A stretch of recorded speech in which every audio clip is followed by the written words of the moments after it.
So the first thing I want to tell you, this is the really good news, okay? I'm not going to read the PowerPoints, but if any of you want, you can actually have a copy of all of them. So all you have to do is just leave me a business card, and I'm happy to actually email you a copy of all of them, so you don't have to take notes on them. Does that sound good? Yeah. Okay, great. So here's the deal. Most of us are all here because we have a small network, a sphere of people, and we're all here because we want to expand our business. Is that true? Yes?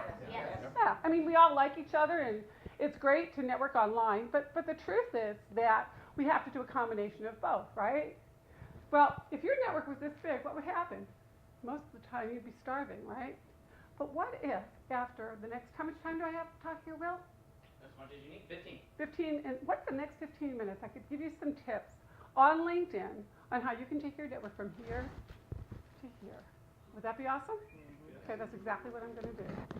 So, just want to show you, how many of you here are actually on LinkedIn? Amazing. How many of you actually have gotten business from LinkedIn? Yeah, that's great. How many of you get it on a regular basis? Very cool. Okay, that's really impressive. Let me make sure I can do this right. Am I going to the next one? No, what did I do? Okay, I just blacked it out. Well, we have a technical difficulty. So this one is going to take me to that. So I love this. You know, it's just like Facebook for old people. It's true. But really, what is LinkedIn? LinkedIn is actually a sales strategy platform. Most of us think of it as social media, but it's not. It's really a sales strategy platform.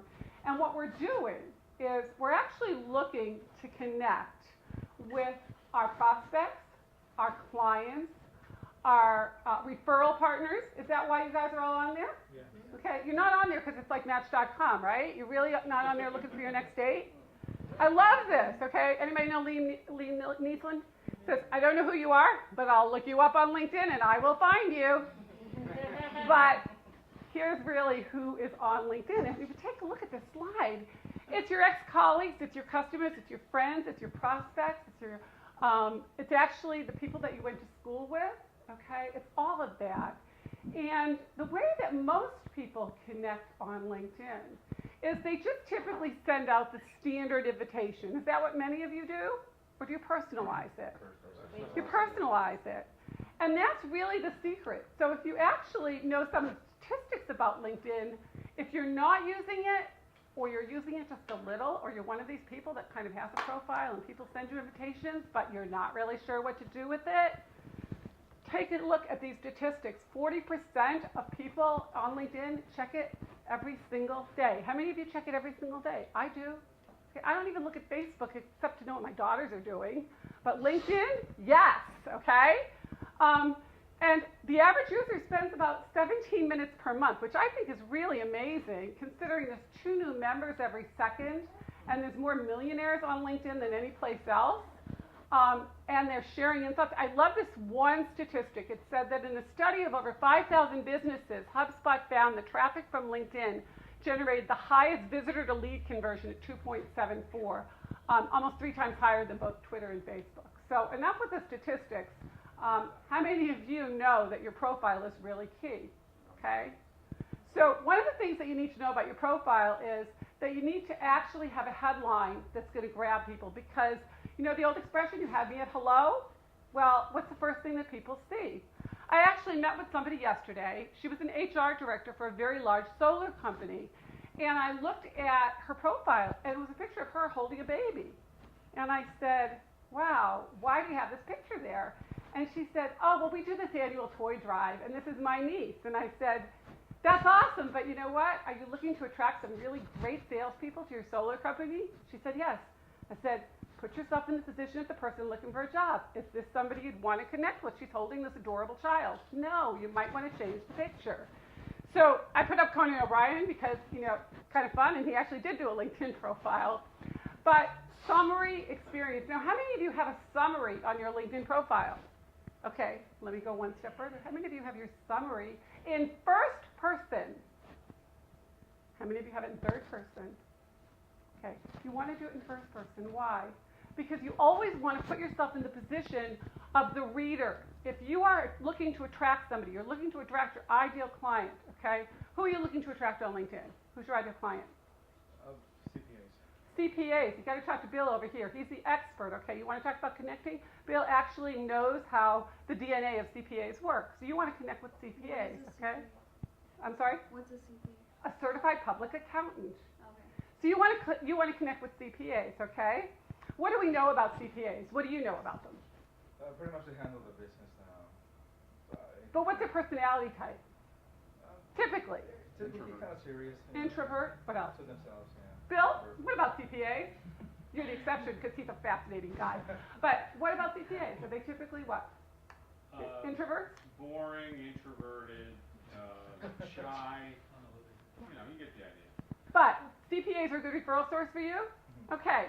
So when you're doing your advanced search on LinkedIn, okay, and I want to just digress for one moment, because you want to make sure your profile has all of this. It has a photo, a summary, your work experience, your recommendations, your endorsements, your projects, your resume.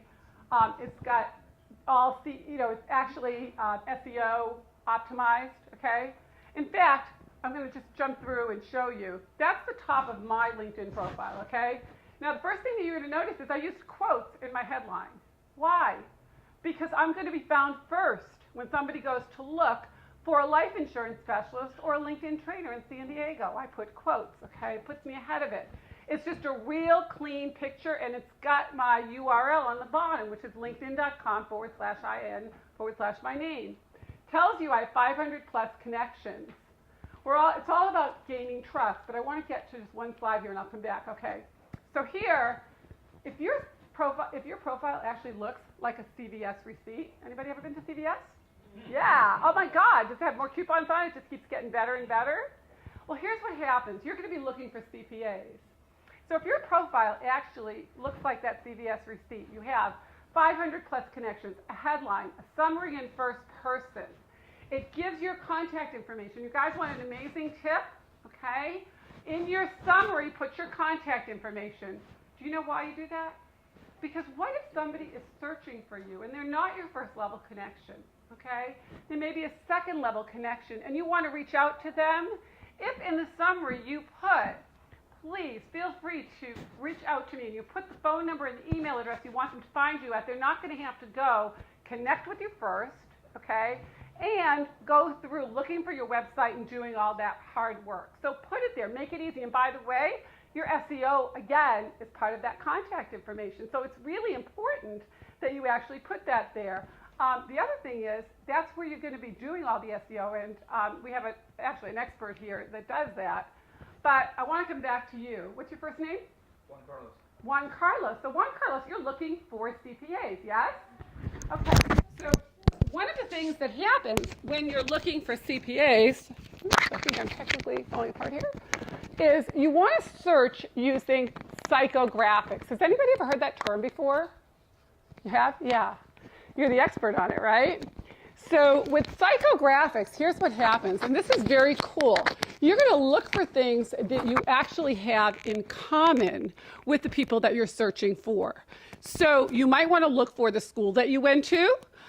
For me, as an example, when I go and search on LinkedIn, okay, I might search for people that went to UMass Amherst. That's another way we could connect. And I'll actually send out something if I see they're from Boston. I might say, oh, do you park your car? And it's just a way to open up the door, okay?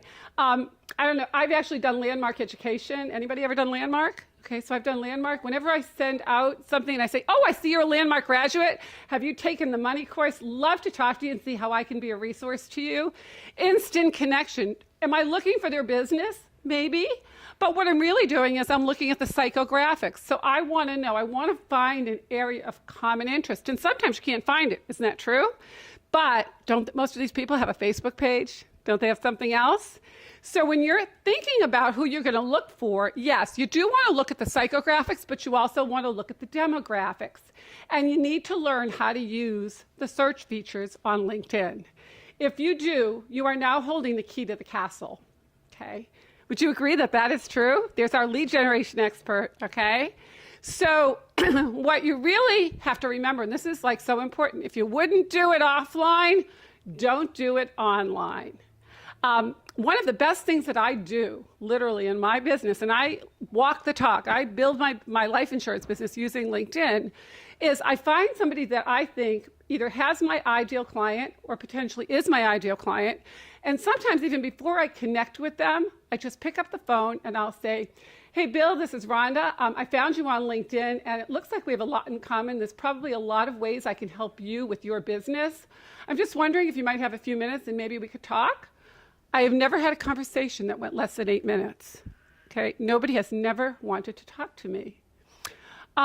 So what you really want to know is, what are the secrets to LinkedIn? How many of you have endorsements? How many of you play the endorsement game? How many of you know what the endorsement game is? So here's the deal with endorsements. LinkedIn came up with this concept of endorsements, and it's a way to say, I want to commend you. You have this great skill. So you're a great negotiator, Matt. I want to just endorse you for that. What happens when you see that Rhonda endorsed you for that? Top of mind, right? You've thought of me. Yep.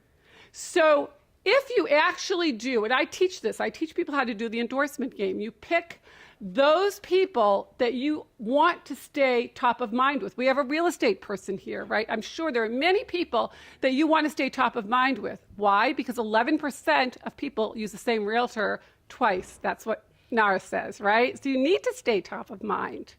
So how do you do that? Well, what you do is you endorse somebody for one thing every single week, okay? And I call that in the endorsement game. The other thing is recommendations. Now, this is really important, okay? We can all go to our websites and we can have testimonials, but if it says Matt S. San Diego, how much credibility does that have? It's almost like, how many of you really believe Yelp? Yeah.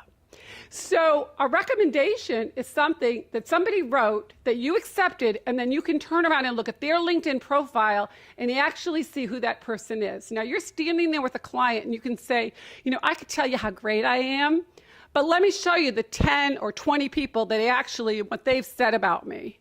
How much more powerful is that? So if you're standing there and you're trying to get a listing because you're a real estate agent, you know what? What you want to do is basically say, I could tell you how great I am, but let me show you. And you just have your iPad with you or your phone. This is what everybody else has said about me. So don't underestimate recommendations and endorsements. The other thing that's really important is you need to know your game plan. You know, when we walked into this room, Will told us what to expect at this networking meeting. Did he not? Was there structure? Yeah. In LinkedIn, is it any different? You have to know your goals. You have to know how to do it. You have to have a complete profile. And by the way, if your profile really isn't something, if you look at it and you say, would I do business with myself? And your answer is no, take it down. Make it invisible until you're ready for the world to see it, because that's how they're going to judge you, okay? You want to engage. So when you leave here today, how many people are you really going to invite to be part of your LinkedIn network? Are you guys all LinkedIn together? If you're not, you should be. I don't have time to go through all of these, but really, the key is really connections. So what you really want to do is you want to be a groupie. Okay, this is where you want to be a groupie. Seriously. How many groups can you join up to? Anybody know? 50. Yes, up to 50 groups. And what do you want to do in those groups? Participate, contribute, and actually share. Okay? Very, very important. What about polls? Oh my gosh. I mean, there are studies out there of people that literally have posted the same thing in 50 groups, and they have built email lists doing that. How many of you would love to have your email list up to, 5,000, 10,000? That's how you do it, okay? So here's the real end of this, because I have like 2 minutes, and I will open it up to questions. You really want to think about your audience needs, not yours, okay? You need to know, the other thing I want to share with you, this is so important, okay? Privacy settings. How many of you really understand LinkedIn's privacy settings? No. Well, here's the thing. When you understand privacy settings and you see people, I see people that are actually LinkedIn trainers, okay, that are out there speaking at very big conferences and going, and you know what? Every one of their connections, once I'm a connection to them, are open, okay? You know what that means? Cookie jar is open. Rhonda's going to go have a good time. And I teach my clients how to do exactly the same thing, okay? So it's really important to know how to use your privacy settings.